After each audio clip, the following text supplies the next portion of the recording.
itulah kami datang pada siang hari ini untuk menyembah-Mu Yesus, untuk menyatakan dan mengekspresikan kasih kami kepada-Mu Yesus, untuk meninggikan Engkau Juru Selamat kami. Dan kami tahu saat kami meninggikan Engkau, saat kami memandang wajah-Mu, kami dipuaskan oleh hadirat-Mu, kami dipuaskan oleh kasih-Mu. Terima kasih di tempat ini kami boleh menikmati kehadiran. Kami menyembah Engkau, memuji Engkau. Dan kami tahu itulah yang dirindukan oleh bangsa-bangsa, itulah yang dirindukan oleh anak muda. Dan kami bersyukur itulah yang kami dapatkan di tempat ini.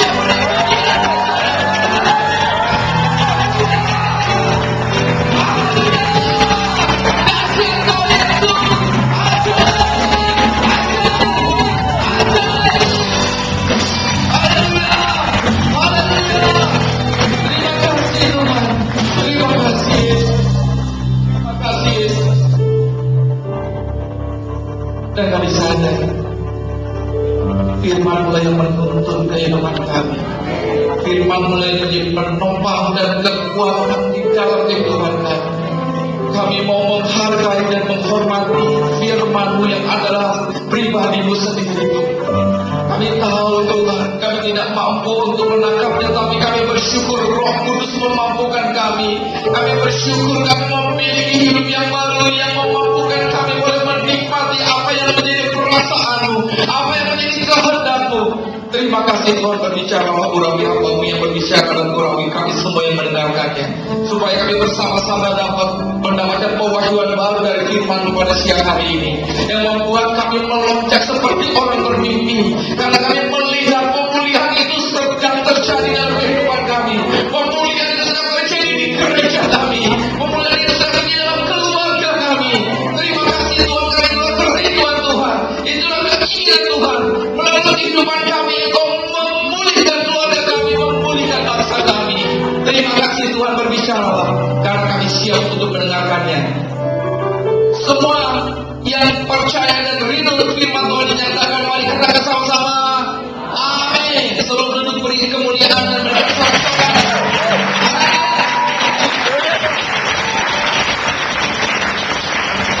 silakan duduk. Senang berada di hadapan para pelajar yang luar biasa. Amin. Dari wajahnya terlihat hal yang luar biasa. Karena itu coba berikan senyum yang terindah pertama-tama kepada saya dong. Yang kedua kiri kanan ya. Oke. Halo pelajar, berikan senyum yang terbaik pada kiri kananmu.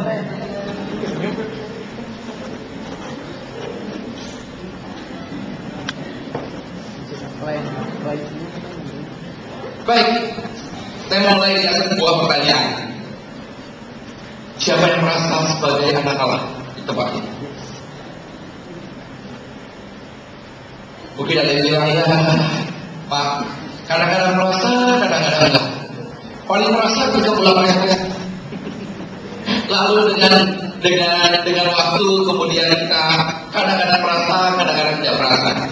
Saya ingin katakan bahwa memang pertanyaan saya salah, saudara. Ini tidak bicara tentang perasaan. Ini bicara tentang percaya kita. Bahwa kita adalah anak-anak Allah. Siapa yang percaya bahwa engkau adalah anak Allah? Lompat tangannya. Dua-dua tangannya. Siapa yang bilang bahwa engkau anak Allah? Oke. Baik, kita mulai dengan satu firman Tuhan supaya kita mengerti. Saat kita merasa ataupun tidak merasa, itu tidak menjadi masalah. Karena perasaan bisa berubah tergantung keadaan. Tapi kita percaya apa yang dikatakan firman adalah benar. Amin, saudara.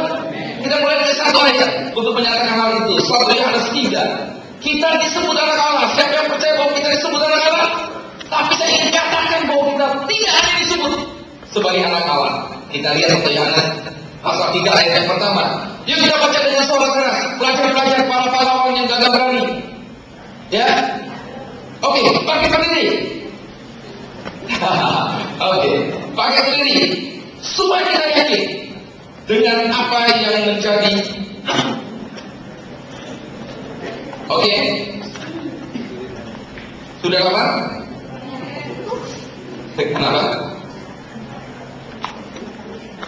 1, 2, ketiga, betapa besarnya kasih yang dikaruniakan Bapa kepada kita, sehingga kita disebut anak-anak Allah.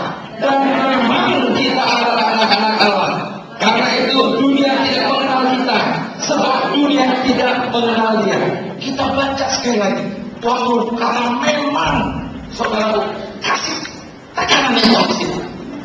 Ya, kalau memang gitu ya.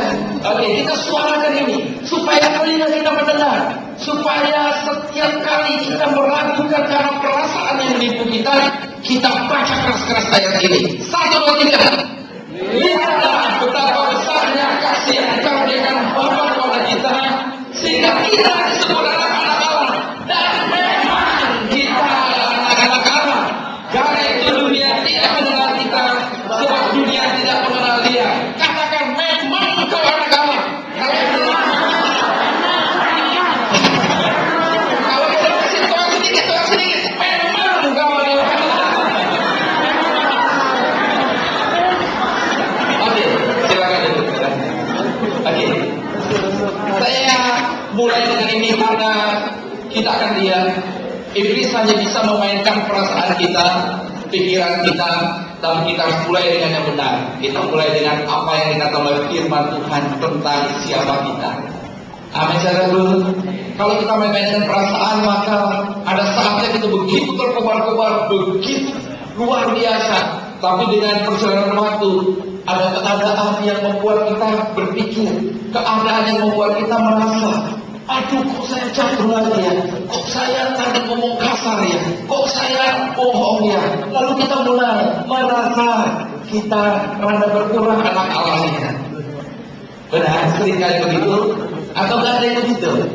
Oke, kita sedang dalam proses. Tapi hari ini kita mau belajar bagaimana kita memandang diri kita, sehingga ketaatan bukan sebagai sesuatu, bukan sebagai sesuatu yang kita pandang sebagai beban, tapi ketaatan adalah suatu implikasi logis dari siapa kita. Kalau kita adalah anak-anak raja yang percaya katakan, maka sudah selayaknya lah kita berperilaku sebagai anak raja. Akibat dari kita mengerti identitas kita, maka kita berperilaku seharusnya seperti apa yang menjadi identitas kita. Amin, saudaraku. Kita belajar selama sebulan ini. Kita belajar tentang ilustrasi roda. Kita belajar tentang roda yang terus bergerak, roda yang berputar, bukan berputar di tempat, tapi berputar mengantar kita ke suatu tempat. Kita belajar tentang doa, firman. Saya ingin katakan, apa pandangan pelajar Anda tentang doa dan firman? Di luar sana seringkali kita mendengar seperti ini kan. Kalau mau suksesnya banyak-banyak doa. Doa lebih banyak kalau perlu tengah malam. Namanya ada istilahnya mereka begitu ya. Tambah lagi, kalau perlu porsi doanya tambah supaya jalannya lancar, supaya kamu lebih sukses. Sering mendengar itu? Oke, kita harus benarkan pandangan kita tentang doa. Kita berdoa bukan untuk menyuap Tuhan, betul? Kita berdoa dan kita membaca firman Tuhan dan bukan karena kita ingin terlihat lebih kudus, lebih baik, lebih benar. Dan dengan demikian Tuhan lihat, oh, ya ini lebih baik, lebih benar. Bukan seperti itu. Kita bersekutu, kita menikmati persekutuan dengan teman-teman kita yang lain. Karena kita sadar kita saling membutuhkan. Kita sadar bahwa kita memerlukan teman kita, dan Tuhan merancang kita sebagai suatu komunitas, sebagai satu keluarga, bukan sebagai individu. Untuk itulah kita datang bersama-sama dalam persekutuan. Kita datang ke tempat ini dan kemudian kita tahu perasaan Kristus tentang jiwa-jiwa. Karena itulah kita bersaksi. Baik, mari kita mulai. Kita lihat dalam Efesus pasal yang kedua.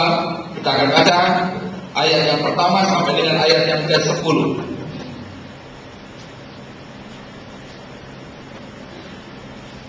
Belajar yang luar biasa. Ayo makin lagi. Ayo makin lagi ya. Oke. Biar Pak, ya, saya senang berada di Di tengah-tengah pelajaran luar biasa, saya rasanya 30 tahun lebih muda sekarang ini. Amin. Melihat senyum kalian, melihat semangat kalian, saya jadi 30 tahun lebih muda. Oke. Mari kita lihat. Kita akan lihat dari Efesus pasalnya yang kedua, ayatnya yang ke-1 sampai dengan ayat yang ke-10. Kita baca bersama-sama dengan suara keras, dengan hati yang terbuka. 1, 2, 3. Kamu sudah mati karena pelanggaran dan dosa-dosamu. Kamu hidup di dalamnya karena kamu mengikuti cara dunia ini. Karena kamu menaati kuasa kerajaan angkasa, yaitu roh yang sekarang sedang bekerja di antara orang-orang durhaka. Sebenarnya dahulu kami semua juga berhidup di antara mereka. Ketika kami hidup di dalam hawa nafsu tadi dan menurut kehendak daging dan pikiran kami yang jahat. Pada dasarnya kami adalah orang-orang yang harus dimurkai sama seperti mereka yang lain. Tetapi Allah yang kaya dengan rahmat, oleh karena kasih-Nya yang besar yang dilimpahkannya kepada kita, telah menghidupkan kita bersama-sama dengan Kristus, sekalipun kita telah mati oleh kesalahan-kesalahan kita. Oleh karena kasih karunia kami diselamatkan. Dan dalam Kristus Yesus Ia telah membangkitkan kita juga dan memberikan tempat bersama-sama dengan Dia di surga, supaya pada masa yang akan datang Ia menunjukkan kepada kita kekayaan kasih karunia-Nya yang melimpah-limpah sesuai dengan kebaikan terhadap kita dalam Kristus Yesus. Sebab karena kasih karunia kamu diselamatkan oleh iman, itu bukan hasil usahamu tetapi pemberian Allah. Itu bukan hasil pekerjaanmu. Jangan ada orang yang membanggakan diri. Karena kita ini buatan Allah, diciptakan dalam Kristus Yesus untuk melakukan pekerjaan baik yang dipersiapkan Allah sebelumnya. Ia mau supaya kita hidup di dalamnya. Kalau firman Tuhan, silakan duduk.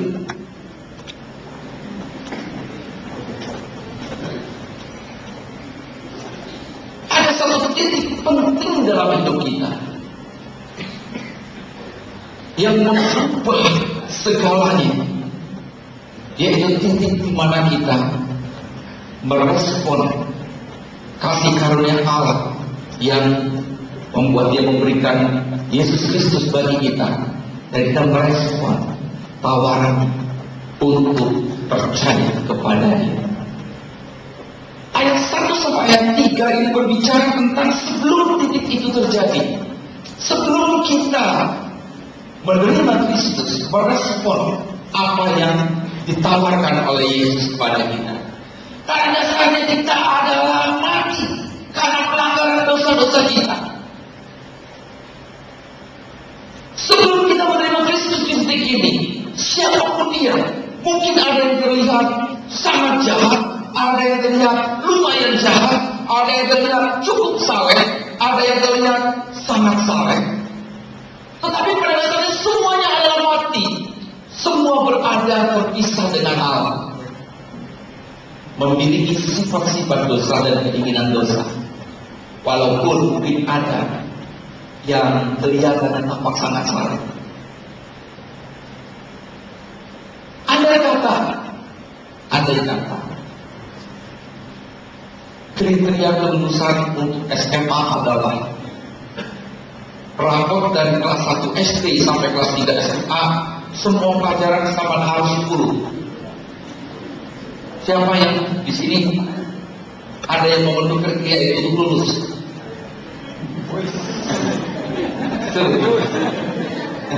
Kriterianya adalah dari kelas 1 sampai kelas 3 SMA, semua raport dan semua ulangan yang dilakukan harus 10.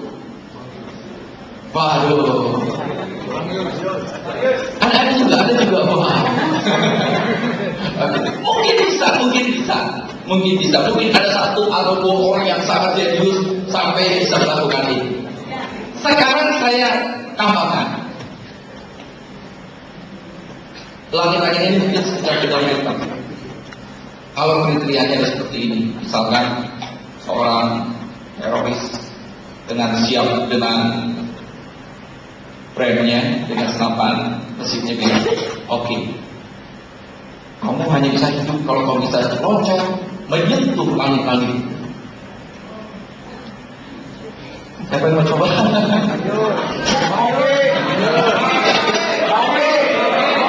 Baik. Oke. Mungkin ada satu dua orang yang bisa menyentuh langit-langit dan selamat. Barang siapa tidak bisa menyentuh langit-langit itu, ditembak mati. Sekarang saya perluas. Kalau langit-langit itu 5 kali lipat tingginya, lalu sama kriterianya, yang tidak bisa melompat orangnya sekitar, kalau 5 kali lipat sekitar 15 meter mati. Yang melompat 1 meter mati. Yang lain lebih hebat, bisa lompat 2 meter. Mati nggak? Tetap mati juga. Ada yang punya ilmu meringankan tubuh mungkin bisa 5 meter begitu. Mati nggak? Mati juga. Oke. Dengan kata lain, kita harus sadar sekali bahwa di luar Kristus, sekalipun mereka tampak lebih baik, tapi tidak mungkin memenuhi kriteria kekudusan yang ditetapkan oleh Allah untuk mereka bersatu dengan Tuhan. Benar. Hukum Taurat diberikan untuk menyatakan hal itu, bahwa tidak ada jalan lain, tidak mungkin bisa diselamatkan. Sekalipun tampak yang lebih baik, tapi nalurinya adalah naluri dosa. Sifat alaminya adalah sifat dosa. Satu lagi saya kasih contoh. Kalau di luar negeri itu selain anjing, salah satu binatang piaraan itu sering juga babi. Ada keluarga. Ini ada cerita. Ada sebuah keluarga punya seekor piaraan babi. Mungkin apakah dia Piggy ya, Piggy. Saking sayangnya sama babi ini, maka babi itu setiap hari dikasih bandu, dikasih pipa, mungkin seminggu 2 kali ada meni, dikasih baju dengan oke karena ini ada keluarga kaya, bajunya juga mungkin ada desainer khusus. Weh, diperlakukan sebagai bagian dari keluarga. Makan kebanyakan bareng-bareng lah gitu ya. Wah, pokoknya kayak keluarga. Satu kali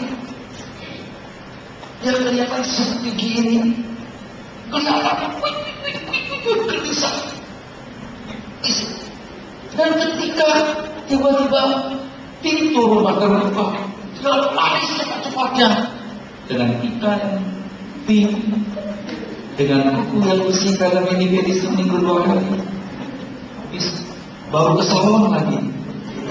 Parfumnya pun kayaknya kalian kalah semua. Wanginya. Tapi apa yang terjadi apa? Kenapa? Apa yang dilakukannya seperti begitu? Resah dan banyak sekali pergi. Ternyata di sana ada kubangan lumpur karena baru hujan. Dan dia dengan suka kita menyemplungkan kemudian si pemilik rumah, itu bintang dari orang. Itu baju harga daripada keseluruhanmu. Dia nggak peduli, karena dia seekor babi yang sebetulnya memiliki kerinduan seekor babi. Bisa saja didandani seperti manusia, bisa saja didandani, bahkan mungkin si Piggy itu selain pakai pita, pakai lipstick juga. Pokoknya komplit semuanya. Tapi tetap nalurinya adalah naluri seorang ekor. Pada waktu tanpa Kristus, kita adalah orang-orang berdosa sekalipun kita ingin. Kemudian berhiasi kita dengan kebaikan dan kesalahan. Tetapi jelas tidak mungkin ada kriteria yang bisa dipenuhi untuk orang bertemu dengan Allah. Semua orang telah berbuat dosa dan upah dosa adalah maut. Kenapa saya ulangi hal ini? Karena ini hal penting sekali, menjadi jalan pegang yang sangat penting kalau kita mengerti dan betul-betul sadar akan hal ini dan siapa kita. Dan pada titik ini, ketika dengan caranya, dengan kebaikannya, dia mengejar kita dengan kebaikannya, Dia merancang suatu perjumpaan dengan dia. Mungkin melalui seseorang teman bangku sekolah kita. Mungkin melalui sesuatu kejadian. Tetapi sebetulnya di balik kejadian itu, Allah merancangkan dia mengasihi kita. Itu idenya untuk menyelamatkan kita dan memilih kita. Bukan berdasarkan apa dan siapa kita, karena semuanya tidak mungkin memenuhi kriteria tentang kekudusan. Dan ketika kita mendengarkan kabar sukacita itu, ketika kita mendengarkan bahwa semua orang telah berbuat dosa, tetapi ada kabar baik bahwa ada yang menggantikan kita menjadi korban disalib bagi dosa-dosa kita. Lalu kita terima kabar itu. Kita percaya karena kita tahu kita tidak mungkin bisa menyelamatkan diri kita. Di titik ini, sekali lagi saya bilang, di titik itu ada perubahan yang luar biasa karena kasih karunia yang kita terima. Kini firman Tuhan dikatakan kita tidak disebut sebagai anak Allah, tapi kita adalah memang anak-anak Allah. Naluri dosa kita, sifat alamnya dosa kita. Ketika kita menerima Dia karena memberikan semata-mata, kita tidak mungkin bisa menyelamatkan diri kita. Sekarang kita menjadi anak-anak Allah, bukan hanya disebut, tapi kita memiliki keinginan, kerinduan, naluri adalah benih ilahi yang menyebabkan kita benar sebagai anak-anak Allah. Pada waktu di tempat ini, kita semua orang berdosa sekalipun kita berbuat baik. Di tempat ini, kita adalah orang benar sekalipun kita jatuh dalam dosa. Bisa mengikuti sana. Penting, ini hal yang penting sekali. Di tempat ini kita adalah orang benar, kita adalah Allah. Kita tidak berubah ketika kita tiba-tiba berbuat dosa, jatuh dalam dosa, kita berubah lagi menjadi anak setan. Tidak, tetap anak-anak, tetap orang benar. Amin. Dan kalau kita melihat ke dalam hati kita, kerinduan kita untuk menikmati Dia adalah sifat naluri kita secara orang benar untuk mendekat kepadanya, menikmati Dia. Ini hari puasa, hari ke-23 bagi teman-teman kita yang Muslim. Di Indonesia kita tahu ada sebuah budaya mudik. Di China juga ada budaya mudik, walaupun pada saat yang berbeda. Mereka pada hari Imlek. Ada orang bilang begini, ada sifat manusia untuk pulang ke keluarganya. Mungkin dia pergi jauh, langsung tarikan kerinduan. Sifat manusiawi untuk menikmati dengan berkumpul dengan sanak saudara. Itu suatu sifat naluri, kerinduan untuk kumpul bersama.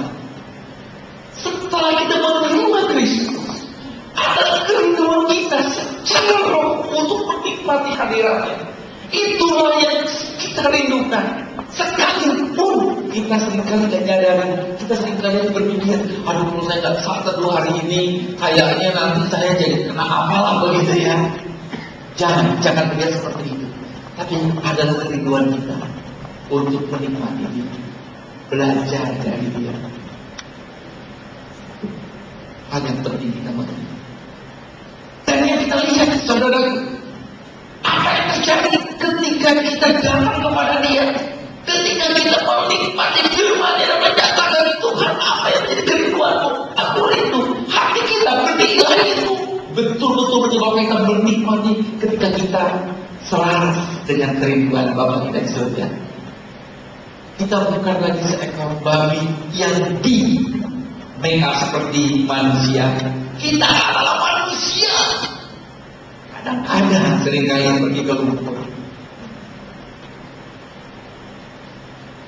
Di dalam ayat yang pertama sampai dengan ayat yang ketiga, Rasul Paulus menjelaskan apa yang saya jelaskan tadi. Dan dia mengatakan bukan hanya kamu, aku juga sama. Sebelum mendapatkan anugerah Allah dan merespon anugerah Allah itu, aku pun orang yang mati karena pelanggaran-pelanggaran. Aku adalah anak-anak iblis karena semua mengikuti penguasa-penguasa di udara itu. Dan ayat 4, 5, dan 6, dan 7 menunjukkan Allah yang penuh kasih karunia itu mengejar kita, memberikan kepada kita kehidupan sekalipun kita telah mati oleh kesalahan-kesalahan kita, tapi Dia beri kehidupan. Ketika kita menerima Dia, ada satu pertukaran yang luar biasa. Sifat-sifat dosa bertukar dengan sifat-sifat ilahi. Mungkin kita berpikir, tapi Pak, kenapa ya saya masih sering jatuh dalam dosa? Kenapa ya saya masih berpikir sesuatu yang tidak sesuai dengan firman? Yang saya bicarakan di sini, yang kita bicarakan adalah bicara tentang roh yang baru. Engkau memiliki dan saya memiliki roh yang baru. Tetapi yang membatasi kita adalah pikiran kita yang lama. Manusia kita dalam hal pikiran kita. Waktu kita diselamatkan karena kita menikmati dan menyatakan Yesus sebagai Tuhan dalam juru selamat kita, kita mendapatkan satu paket. Keberadaan kita sebagai anak Allah itu bicara tentang berkat yang sudah tersedia. Coba kita lihat Efesus pasal 1 ayat yang ketiga. Kita tidak sedang supaya kita kelihatannya melakukan ini dan itu supaya sukses, melakukannya supaya mendapatkan berkat. Bukan, berkat itu sudah disediakan bagi kita. Coba lihat Efesus 1 ayat 3. 1, 2, 3, kita baca lama-lama ya. 1, 2, 3. Terpuji Allah dan Bapa Tuhan kita Yesus Kristus yang dalam Kristus telah mengaruniakan kepada kita segala berkat rohani di dalam surga. Katakan segala berkat. Telah diberikan. Lihat perbedaannya. Lihat perbedaannya. Orang-orang baik banyak doa supaya banyak berkat. Ayo banyak ibadah supaya banyak berkat. Firman Tuhan katakan segala berkat di dalam surga karena Kristus kita telah diberikan. Kita semua kaya. Dan inilah yang diusahakan oleh sejarah. Dia mau menipu kita seolah-olah kita masih orang yang tidak punya harapan. Dia mau menipu kita seolah kita adalah orang yang hanya menjadi pelengkap penderita dalam kehidupan ini. Dia berikan banyak hal untuk kita berpikir. Dari dulu juga segini juga udah puji Tuhan. Gak pernah tuh ada di dalam keluarga bapak saya yang sarjana. Masa mungkin saya bisa sarjana? Saya ingin sesuatu yang tidak diubah saat ini. Kita adalah anak-anak Allah dan memang bukan hanya disebut. Amin. Lalu bagaimana? Apa yang harus kita lakukan? Sebelum itu saya mau cerita. Ada 3 cerita atau 2 cerita saja. Ya. Ekstrim. Ada 3 cerita yang ekstrim yang saya mau perlihatkan. Bagaimana sebetulnya sesuatu yang ya. Bagaimana pola pikir di dunia ini mencatat kita. Siapa Anda? Ketika kalian dibesarkan dalam sebuah keluarga. Keluarga itu punya satu takaran, satu hal yang mereka yakini. Ketika kalian berada di dalam suatu daerah, misalkan ada yang dari Tarutung, di Tarutung itu, Tarutung bukan hari-hari dari Tarutung ya, Tarutung ini Sumatera Utara. Maka di sana pasti ada sebuah budaya, sebuah yang diyakini oleh masyarakat yang membentuk pola pikir kita. Nah, saya mau ceritakan sebuah cerita atau suatu kisah yang ekstrim. Ya, dari kisah ini kita mau belajar. Nah, saya cari dulu mana? Sorry. Atau saya cerita saja saya. Ya. Ada seorang wanita, seorang anak tinggal di dalam keluarga yang sangat kejam. Tapi setiap hari dia hanya diperlakukan seperti anjing-anjing peliharaan mereka. Dengan kata lain, dari pagi sampai sore dia tinggal dan bergaul dengan anjing-anjing. Apa yang terjadi setelah beberapa tahun? Anak ini senangnya seperti seekor anjing, mengkumpul seperti seekor anjing, makan seperti seekor anjing, merasa seperti seekor anjing. Harus kemudian ketika ditemukan oleh pihak yang berwajib, masukkan ke dalam rehabilitasi untuk memanusiakan orang ini. Ternyata sekalipun sudah direhabilitasi, akhirnya dia tidak bisa sepenuhnya normal. Akhirnya sekarang sudah dia besar, dia bekerja sebagai penggembala yang jadi mungkin masih ada hubungannya dengan si papanya itu. Seorang anak lain ada di sebuah keluarga yang memelihara banyak burung, dan kemudian dia juga ditinggalkan setiap hari bersama burung-burungnya. Kira-kira apa terjadi? Dia hanya bisa mencicip seperti seekor burung. Dia mencicip seperti itu. Dia tidak bisa berkomunikasi manusia. Dia mencicip seperti seekor burung. Begitu juga mungkin kalian bisa, kalau nanti lihat di Wikipedia atau di Google, lihat ya, manusia serigala salah satunya adalah banyak peristiwa di mana ada seorang anak yang diambil oleh serigala lalu dipelihara oleh serigala. Ya, diceritakan, saya melihat ada sekitar 11 kisah di sana. Diceritakan ada seorang wanita dipelihara oleh serigala, ditemukan oleh penduduk di sana sedang makan daging kambing mentah seperti seekor serigala. Ditangkaplah anak si perempuan ini di desa itu ketika malam-malam. Si perempuan ini melolong seperti serigala. Apa yang terjadi? Kawanan serigala turun ke desa itu. Ternyata dia bisa berkomunikasi seperti serigala. Akibatnya kemudian kacau seperti itu, dia akhirnya bisa lolos masuk lagi ke hutan. Itu contoh yang ekstrim. Apa yang seseorang terima di masa kecilnya, apa yang dia lihat, apa yang dia dengar, maka itu membentuk kepribadiannya, membentuk pola pikirnya. Pada waktu kita menerima Kristus, roh kita baru. Roh kita baru. Kita memiliki Roh Kudus di dalam hidup kita. Kita disebutkan memang memiliki sifat naluri ilahi dalam hidup kita. Tapi pola pikir kita yang tercetak harus diperbarui dari hari ke hari. Bisa dilihat. Nah, saudaraku, karena itulah kita harus terus bergaul dengan firman supaya kita mengerti mana yang sebetulnya pola ilahi yang sedang diajarkan terus kepada kita. Seorang anak selalu didisiplinkan oleh ibunya. Kamu gak seperti cici kamu yang pintar, gak seperti adik kamu yang pintar. Setiap kali itu yang dibombardir kepada kita. Saya gak kayak cici saya yang pintar, gak seperti adik saya yang pintar. Dengan kata lain saya, oke. Itu terus yang dibicarakan.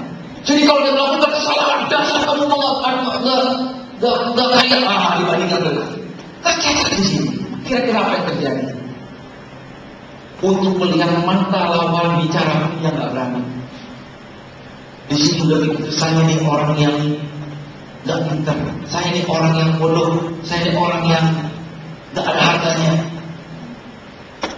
Dia telah menerima Kristus, maka dia harus belajar mengenai apa yang firman katakan, bukan apa yang selama ini tercetak kepada pikirannya. Hari ini kita mau belajar karena kasih karunia kita diselamatkan oleh iman, dan kita telah menjadi anak-anak Allah. Kerinduan kita, keinginan kita untuk menikmati hadiratnya dalam firman, dalam doa, di dalam pergaulan dengan Tuhan, dan kerinduan kita untuk menikmati bagaimana kita berbicara kepada Bapa kita. Diubahkan bahwa kita tidak berharga. Sekarang Tuhan katakan, engkau berharga dan anakku, mana yang mau kita lebih percayai? Percaya firman, katakan firman, pikirkan firman, maka pasti hidupmu berubah. Apapun yang dikatakan oleh orang lain, benar? Ketika kemudian iblis menyatakan, kamu kamu lemah, kamu tidak berdaya, kebiasaanmu itu tidak mungkin bisa dikalahkan. Tuhan, kamu kalah lagi dalam kebiasaan itu. Sekarang kau katakan firman, segala perkara dapat kutanggung, dapat kunikmati, dapat kutanggulangi di dalam Yesus yang ada di hidupku. Kenapa kalau kita adalah orang benar? Untuk tidak taati, karena kita mengerti adalah identitasku sebagai anak Allah. Sudah sepatutnya aku berbicara sebagaimana sepatutnya anak Allah. Sudah sepatutnya aku berperilaku sebagaimana seharusnya anak Allah. Amin. Ketika kita diubahkan dari yang sehari, kau akan bisa mengerti bahwa tidak ada satupun yang bisa menghalangi engkau untuk mencapai hal yang luar biasa. Karena firman Tuhan mengatakan, kau menjadi kepala bukan ekor. Amin saudara. Dan kalau tidak katakan, semua dikatakan supaya ini saksi di Yerusalem dan di seluruh India dan di Samaria sampai.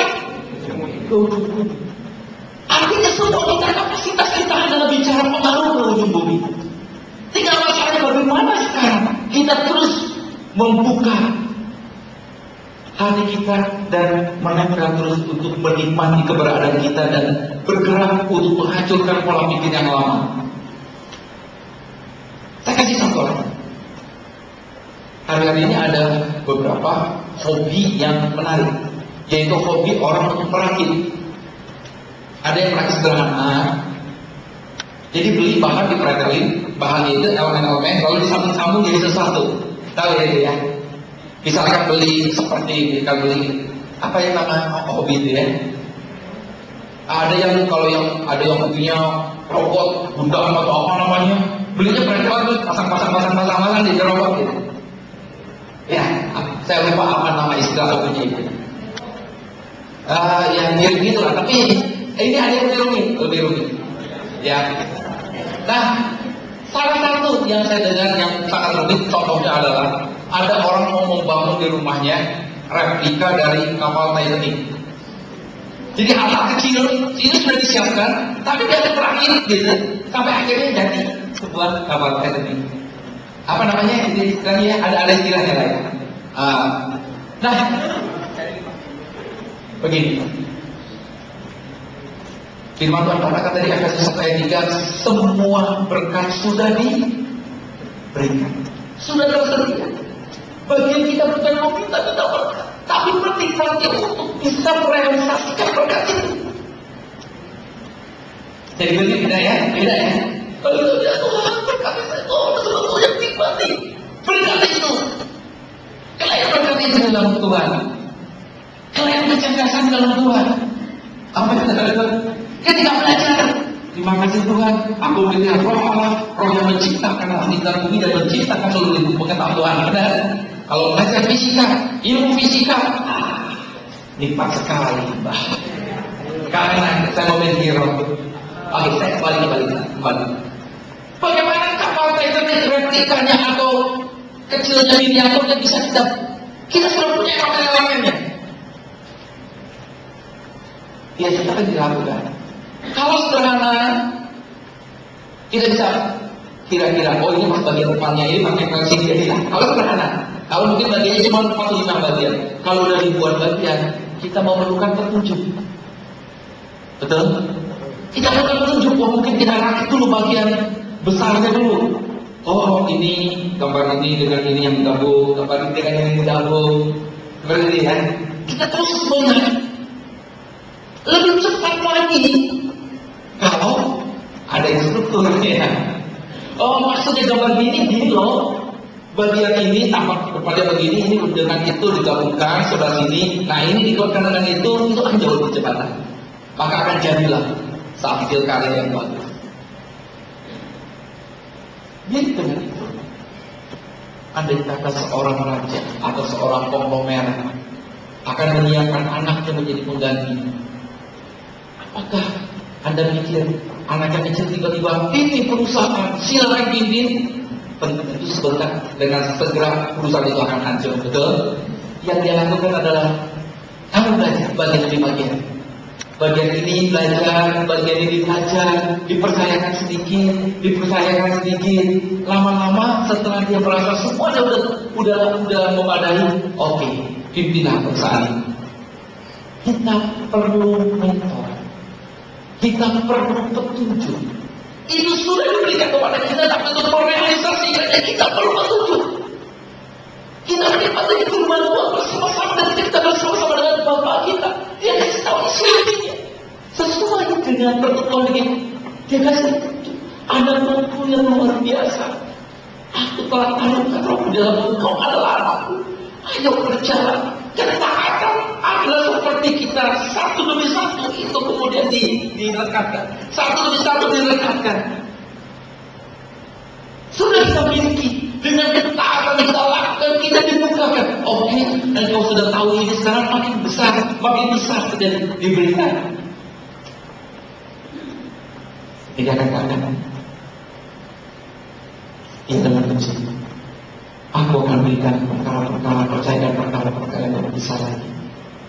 Engkau bukan letak dalam kehidupan ini. Engkau adalah pembuat arah di dalam kehidupan ini, pengubah kehidupan ini, pengubah keluarga.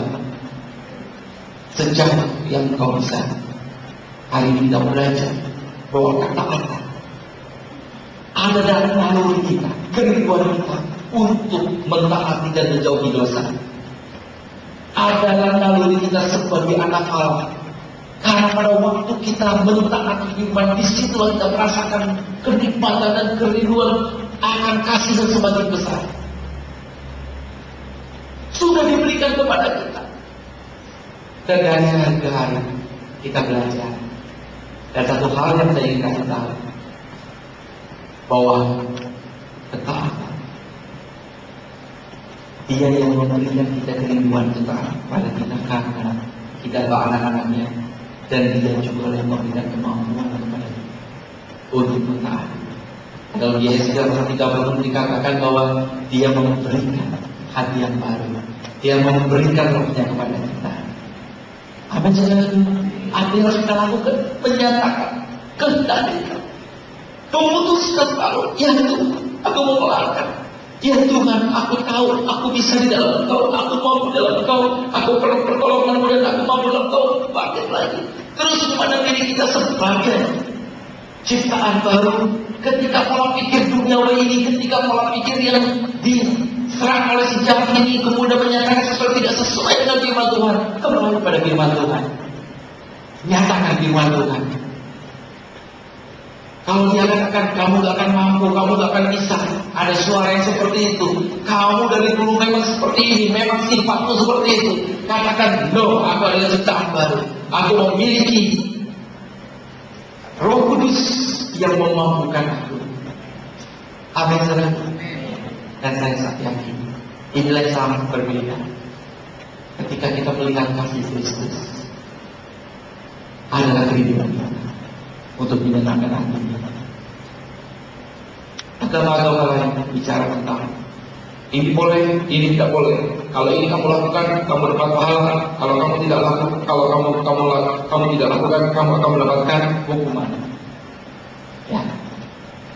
Dan Kristus sendiri, aku adalah orang benar karena Kristus. Aku benar karena aku mengasihi dan karena aku terlebih dahulu dikasih. Berbeda. Saya menutup dengan sebuah kisah, banyak kisah hari ini, dengan sebuah ilustrasi. Sebagai seorang guru, saya ini guru, mantan guru dan tetap guru, ya, saya sebutkan begitu. Ada dua tipe guru secara garis besar. Satu guru akan mengajar, terutama membuat kita takut dengan momen.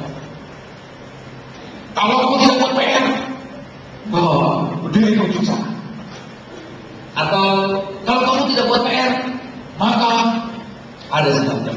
Kalau kamu buat terus, maka seperti itu. Ada seorang ibu yang sangat dihormati di satu sekolah. dicintai oleh murid-murid. Apa pendekatan? Pendekatan sangat berbeda. Dia orang sangat lembut. Dia tidak pernah mengancam. Tapi kalau dia mengajar, semua kelas tertib tapi aktif. Kenapa?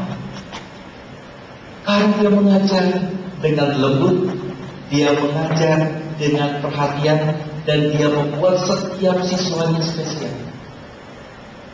Tidak pernah dia merendahkan murid yang salah. Tidak pernah dia menyatakan kata-kata yang membuat seseorang merasa rendah diri. Tapi dia selalu membuat seseorang menjadi spesial. Tanpa dia membuat sebuah hukuman, orang-orang senang belajar. Senang mengemukakan pendapat. Karena dia tahu kalaupun saya salah mengemukakan pendapat, tidak akan ada pernyataan yang menyakitkan. Semua orang ketika diberikan tugas yang terbaik untuk menunjukkan kepada si ibu bahwa apa yang dipercayakan kepadanya menjadi sebuah kebanggaan untuk membuat ibu itu bangga. Itulah sebabnya ketika ibu itu kemudian dipanggil Tuhan, ada ribuan orang memberikan testimonial tentang inilah yang dirindukan, yang diinginkan. Tidak ada kata-kata kasar, tidak ada ancaman, tapi ketertiban berjalan. Dinamika belajar sangat-sangat menarik karena adanya pujian, adanya encouragement, penguatan, adanya semua orang merasa begitu spesial di hadapan. Itulah yang Yesus rindukan dan inginkan ketika kita mentaati. Kita mentaati bukan karena kita takut mendapatkan hukuman kalau kita tidak taat, tapi karena kita tahu bagaimana mungkin aku menyelamatkan hati sedemikian mengasihi saya. Ketika murid-murid tertib dan tidak ada satupun yang menyatakan kata-kata yang kasar atau kurang ajar, kalau tidak mereka bagaimana mungkin saya menyatakan kata-kata yang kurang ajar kepada ibu guru yang sedemikian baik, yang sedemikian memberikan perhatian begitu besar. Itulah dasar kita. Kita lihat kasihnya. Karena di dalam Efesus pasal yang ketiga, Rasul Paulus berdoa.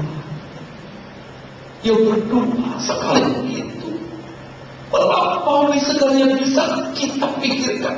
Aku berdoa supaya kau mengerti betapa tingginya, betapa dalamnya, betapa lebarnya, betapa panjangnya kasih Kristus. Karena ketika kita semakin mengerti, saya yakin itulah yang mendorong kita mentaati Dia. Itulah yang kita mendorong kita menyatakan Kristus itu segalanya bagi. Dan ancaman bukan sesuatu yang lain. Mari kita sama-sama.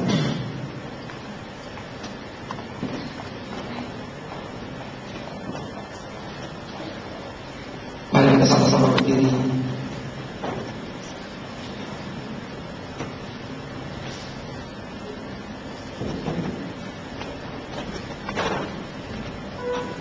Mari kita sama-sama merenungkan firman Tuhan hari ini.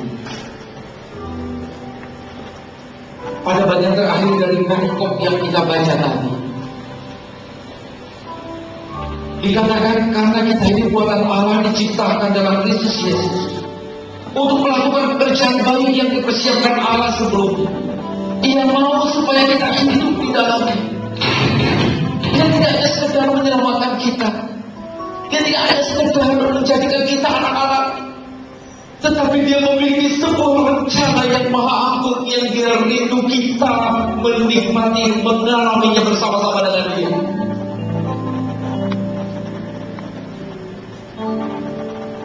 Dan untuk itu, mari kita melihat Engkau adalah orang benar dibenarkan karena kasih karunia Tuhan Yesus di kayu salib, yang kita terima dengan iman bukan perbuatan baik, dan yang memasukkan kita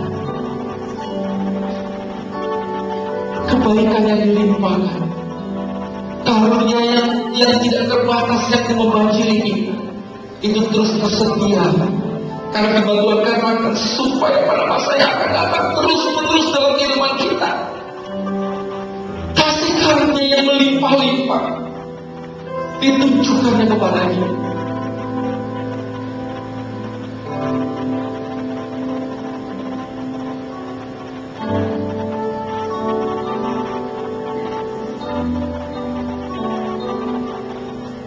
Di saat kita menyatakan kepada kita tempat ini, terima kasih Tuhan, kasih yang begitu dahsyat. Engkau menemukan dosa-dosaku dengan status yang baru. Injil yang merupakan kabar baik yang hampir-hampir tidak bisa kita bayar. Ada kasih yang sebesar itu di dalam Tuhan kita Yesus Kristus.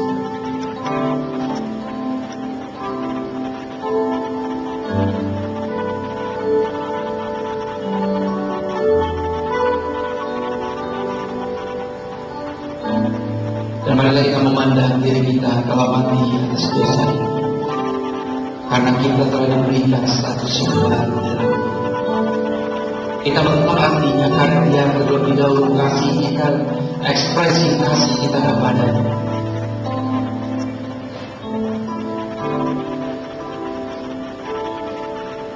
Ku telah mati dan tinggal